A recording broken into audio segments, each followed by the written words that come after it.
Hello hi friends, मैं हूं गोविंद। आप देख रहे हैं log m let m for mathematics. जैसा कि हम बात कर रहे थे रियल एनालिसिस पर, हमने अब तक रियल एनालिसिस के कुछ बेसिक्स और कुछ सिंबल्स को पढ़ लिया है। अब हम आते हैं रियल एनालिसिस के सिलेबस पर, जो कि राजस्थान यूनिवर्सिटी में चलता है, और उसमें हम सबसे पहले ये पढ़ेंगे कि रियल एनालिसिस तक पहुंचने के लिए हमारे पास तीन रास्ते हैं। हम तीन तरह से रियल एनालिसिस को स्टडी करते हैं। पहला तरीका जो मैंने आपको सबसे पहले बताया था कि हम क्या करेंगे, हम जेनेटिक वे में आगे बढ़ेंगे, यानी आनुवांशिक तरीके से, जिसके अंदर हम सबसे पहले लेते हैं नेचुरल नंबर्स का सेट। उसके बाद हम आगे बढ़ते हैं होल नंबर्स की तरफ। उसके बाद हम आगे बढ़ते हैं इंटीजर्स की तरफ, और उसके बाद हम आगे बढ़ते हैं रैशनल नंबर की तरफ। उसके बाद हम आगे बढ़ते हैं इरेशनल नंबर्स की तरफ, और फाइनली हम पहुंचते हैं कहां, रियल नंबर पर, रियल नंबर के सेट पर। इस प्रोसेस को हम कहते हैं जेनेटिक वे। ठीक है, ये जो तरीका है रियल नंबर्स तक पहुंचने का, वो जेनेटिक वे है, जेनेटिक रास्ता है, आनुवांशिक तरीका है रियल नंबर्स को पढ़ने का। लेकिन हमारा जो मेन फोकस होने वाला है वो होने वाला है सेकंड तरीके पर, जिसे हम कहते हैं रियल एनालिसिस को स्टडी करने के लिए पोस्टुलेट वे या एक्सियम्स वे, या फिर हम कह सकते हैं अभिग्रहितों का रास्ता। सो हम अभिग्रहितों के माध्यम से रियल एनालिसिस तक पहुंचेंगे और ये देखेंगे कि रियल सेट या रियल नंबर्स के सेट को हम अभिग्रहितों के साथ में किस तरह से परिभाषित कर सकते हैं। तो आइए हम शुरू करते हैं। सबसे पहला टॉपिक इस रियल एनालिसिस के अभिग्रहितों की श्रेणी के अंदर, जो सबसे पहले, जैसे हमारे पास नेचुरल नंबर्स का सेट सबसे पहले था, वैसे ही अभिग्रहितों के अंदर हम सबसे पहले जिस चीज की बात करते हैं वो होती है फील्ड। हाँ जी, फील्ड हम बात कर रहे हैं फील्ड की। सो फील्ड की क्या डेफिनेशन है और फील्ड को हम किस तरह से डिफाइन करते हैं, और साथ ही साथ हम देखेंगे कि फील्ड के कौन कौन से एक्सियम्स हैं जिनको फॉलो करने के बाद कोई सेट एक फील्ड कहलाता है। तो देखिए, सबसे पहले फील्ड की डेफिनेशन। फील्ड की डेफिनेशन ये कहती है कि a non empty set F which contain more than one element, यानी कि एटलीस्ट दो एलिमेंट तो उसमें होने ही चाहिए। एक सेट लेना है जो नॉन एम्प्टी हो, यानी खाली नहीं होना चाहिए। विच contain more than one element, उसमें एक से अधिक एलिमेंट होने चाहिए, यानी कम से कम दो तो होने ही चाहिए, दो से कम नहीं चलेंगे। ठीक है। And to binary operation. सबसे पहले हमें समझना होगा क्या है बाइनरी ऑपरेशन। तो बाइनरी ऑपरेशन का मतलब होता है एक ऐसे ऑपरेशन, ऐसे मैथमेटिकल ऑपरेशन जिनको हम यूज करने के लिए हमारे पास एटलीस्ट दो एलिमेंट्स होने चाहिए, जैसे एडिशन और मल्टीप्लिकेशन। हमें एडिशन करने के लिए एटलीस्ट दो एलिमेंट्स चाहिए। हम अकेले एलिमेंट का कोई एडिशन नहीं कर सकते, और वही एलिमेंट अगर दो बार आ जाए तो हम एडिशन कर सकते। तो हमें एटलीस्ट दो एलिमेंट चाहिए। इसीलिए हम जब फील्ड को डिफाइन करते हैं तब हम सबसे पहले कहते हैं कि हमें एटलीस्ट दो एलिमेंट्स तो फील्ड में होने ही चाहिए, उस सेट में होने ही चाहिए जो हम नॉन एम्प्टी सेट ले रहे हैं। सो बाइनरी ऑपरेशन हमने समझ लिया कि कैसा ऑपरेशन जिसको ऑपरेट करने के लिए हमें एटलीस्ट दो एलिमेंटों की आवश्यकता होगी, और वो दो ऑपरेशन हम लेते हैं, एडिशन और मल्टीप्लीकेशन। ठीक है, ये दोनों बाइनरी ऑपरेशंस कहलाते हैं। अब हम बात करते हैं डेफिनेशन में अगले पड़ाव की। तो डेफिनेशन आगे कहती है कि a non empty set F which contain more than one element at least two binary operations addition and multiplication defined on it is called field. ठीक है, तो ये दोनों जो प्लस और डॉट हैं वो डिफाइंड होने चाहिए एफ पर, तब जाकर एफ को फील्ड कहेंगे यदि वो क्या करती है, इन एक्सियम्स को फॉलो करती है। तो हम देखेंगे कि सबसे पहले प्लस के लिए जो एक्सियम्स है और जो मल्टीप्लिकेशन के लिए एक्सियम्स है वो तकरीबन सेम ही होंगे। ठीक है, हमारे पास ये 5 एक्सियम्स हैं। जो प्लस के लिए है वो एक्सियम्स हमारे पास मल्टीप्लिकेशन के लिए भी होंगे, बट फर्क इतना होगा कि यहाँ पर प्लस के रूल्स लगेंगे और वहां पर मल्टीप्लिकेशन के। तो हमारे पास जो सबसे पहला एक्सियम है वो है एडिशनल एक्सियम्स, जिसमें सबसे पहला है closure law of addition. Closure law of addition क्या है, आइए देखते हैं। सो यदि हम for all a b belongs to F लें, यानी कि हम दो एलिमेंट लेंगे एफ से और उनको जब जोड़ेंगे, ऐड करेंगे, तो वो भी कहाँ होना चाहिए, एफ में ही होना चाहिए। तब हम कह सकते हैं कि अगर ये चीज सभी एलिमेंट्स के लिए फॉलो हो रही है कि सभी एलिमेंट्स को लिया ठीक है, उनका आपस में एडिशन कराया और वो एफ में आ जाता है, तो हम कह सकते हैं कि वो सेट एफ क्या है, क्लोजर प्रॉपर्टी को फॉलो करता है एडिशन के लिए। अब देखिए इसी तरह से इस प्रॉपर्टी को हम कहते हैं A1 और इसी तरह से M1 यानी मल्टीप्लिकेशन के लिए फर्स्ट जो प्रॉपर्टी है, जो फर्स्ट एक्सियम है, वो भी सेम ही है, closure law of multiplication. So what is the closure law of multiplication? तो इसमें भी वही करना है कि for all A B belongs to F, दो एलिमेंट A B लेने हैं F से, कोई भी दो ले सकते हैं, तो ये फॉर ऑल है, सभी के लिए है ये, ठीक है। और उनका जो डॉट प्रोडक्ट करेंगे, उनको क्या करेंगे, गुणा करेंगे, तो वो गुणा किससे होना चाहिए, उसी फील्ड से होना चाहिए, ठीक है। तो इसे कहते हैं क्लोजर लॉ ऑफ मल्टीप्लिकेशन, और यदि जोड़ उसी फील्ड से होता है तो वो होता है क्लोजर लॉ ऑफ एडिशन। तो ये दोनों सेम है, बस ऑपरेशन चेंज हुए हैं, ठीक है। अब हम बात करते हैं सेकंड एक्सियम की, जो कि है एसोसिएटिव लॉ फॉर एडिशन। सो ये क्या है, जब हम किन्हीं दो एलिमेंटों को ऐड करके किसी तीसरे एलिमेंट को उस पर ऐड करते हैं, ठीक है, यानी A plus b and then add plus c, या फिर हम क्या करें कि आखिरी के दो को पहले ऐड कर लें और फिर जो फर्स्ट वाला है उसे ऐड करें, तो एडिशन का इस तरह से ब्रैकेट चेंज करने पर कोई इफेक्ट नहीं पड़ता, एडिशन वो का वो ही रहता है दोनों कंडीशन में इस सेट F के लिए, ठीक है। और वैसे ही M2 जो प्रॉपर्टी है वो क्या कहती है, ये है एसोसिएटिव लॉ ऑफ मल्टीप्लिकेशन, ये मल्टीप्लिकेशन का एसोसिएटिव लॉ है, ये भी बिल्कुल सेम है, क्योंकि ब्रैकेट चेंज करने पर जब हम तीन एलिमेंट्स का मल्टीप्लिकेशन कर रहे हैं तब ब्रैकेट चेंज करने पर उनके रिजल्ट पर कोई इफेक्ट नहीं पड़ता, ठीक है, यदि वो एलिमेंट किससे लिए गए हैं, F से। तो इस प्रकार की प्रॉपर्टी को हम कहते हैं एसोसिएटिव लॉ फॉर मल्टीप्लिकेशन, और अगर एडिशन पर इसका कोई इफेक्ट नहीं पड़ता तो होता है एसोसिएटिव लॉ ऑफ एडिशन, ठीक है। तो हमारे पास अब कुल 4 प्रॉपर्टियां हो गई, ठीक है। अब हम बढ़ते हैं एडिशन की तीसरी और टोटल 5वीं प्रॉपर्टी की तरफ, वो है A3। A3 कहती है addition identity. Okay, so what is addition identity?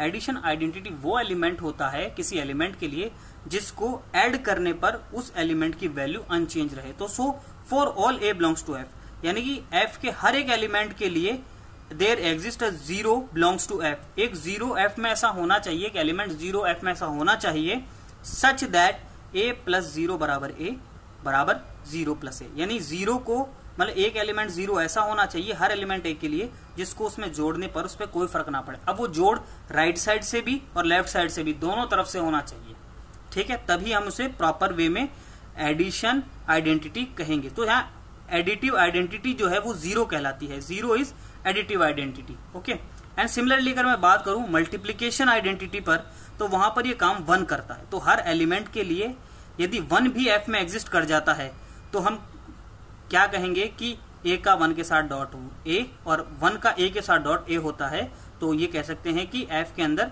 Multiplication identity exist करती है। सो सबसे इंपॉर्टेंट चीज ये है कि हम जब भी किसी सेट F की बात करेंगे तो उसमें 0 और 1 होना ही चाहिए, क्योंकि अगर ये दोनों नहीं हुए या ना हुए तो हम वहीं पर ये कह देंगे कि ये फिल्ड नहीं है, ये सेट फिल्ड नहीं है। तो उस सेट को फिल्ड होने के लिए क्या जरूरी है? जरूरी है कि उसमें 0 और 1 तो होने ही चाहिए, ठीक है। अब हम बात करते हैं A4 प्रॉपर्टी की, जिसे कहते हैं एडिटिव इनवर्स प्रॉपर्टी, ठीक है। तो एडिटिव इनवर्स प्रॉपर्टी क्या है?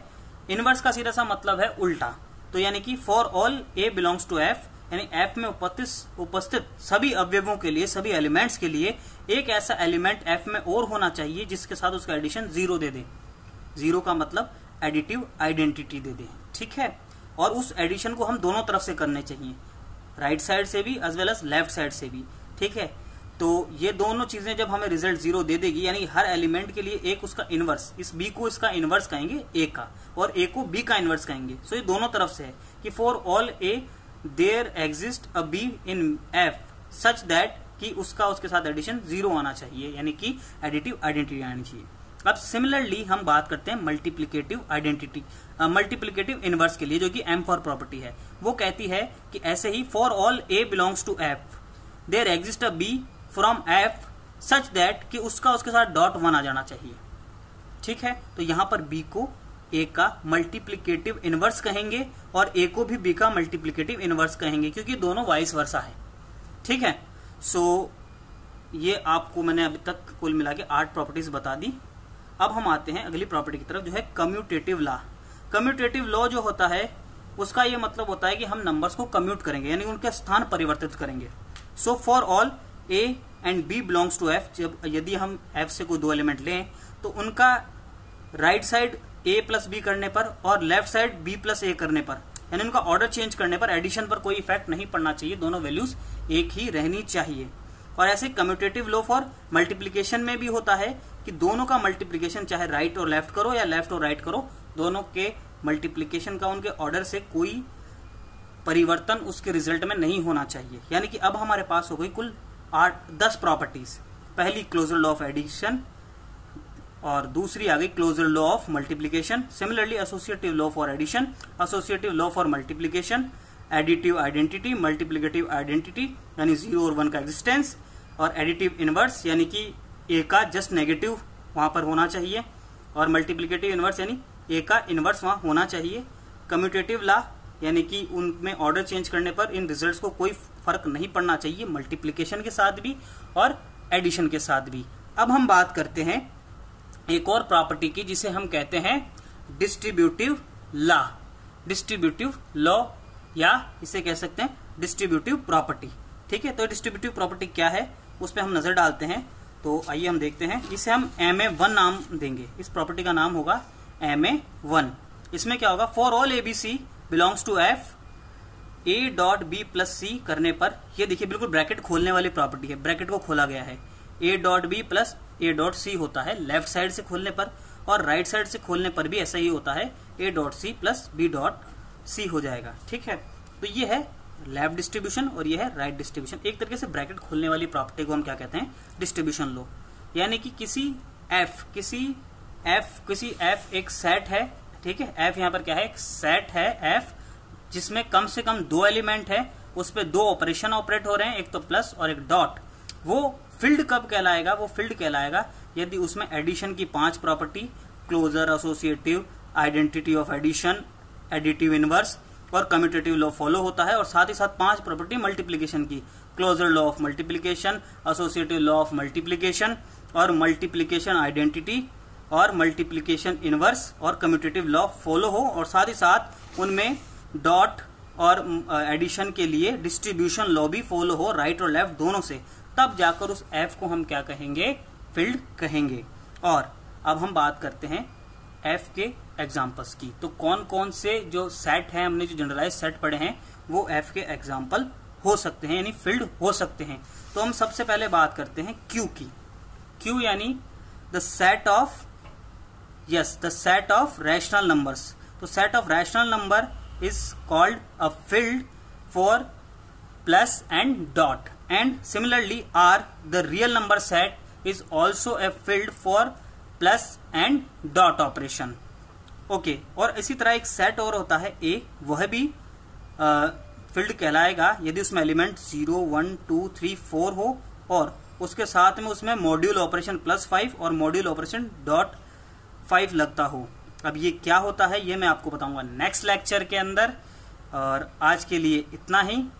आज का लेक्चर यहीं खत्म करते हैं, और इस लेक्चर में हमने क्या पढ़ा वो एक बार मैं वापस रिवाइज करता हूं। आज हमने पढ़ा एक बहुत इंपॉर्टेंट टॉपिक जिसे फील्ड कहते हैं। फील्ड की डेफिनेशन पढ़ी कि एक ऐसा सेट एफ जिसमें एटलीस्ट 2 एलिमेंट हो, 2 बाइनरी ऑपरेशन उस पर वर्क करते हो, प्लस और डॉट, और वो साथ ही साथ वो फील्ड के अंदर इन प्लस और डॉट के लिए 5 एक्सियम्स फॉलो होने चाहिए, जो कि closure, associative, additive and multiplicative identity, additive और मल्टीप्लिकेटिव इनवर्स एग्जिस्टेंस और कम्यूटेटिव लॉ के साथ साथ हमें 11वां लॉ जिसे डिस्ट्रीब्यूशन लॉ या डिस्ट्रीब्यूटिव प्रॉपर्टी कह रहे हैं, लेफ्ट और राइट दोनों से जब एग्जिस्ट कर जाती है तब हम कहते हैं उस सेट एफ को एक फील्ड।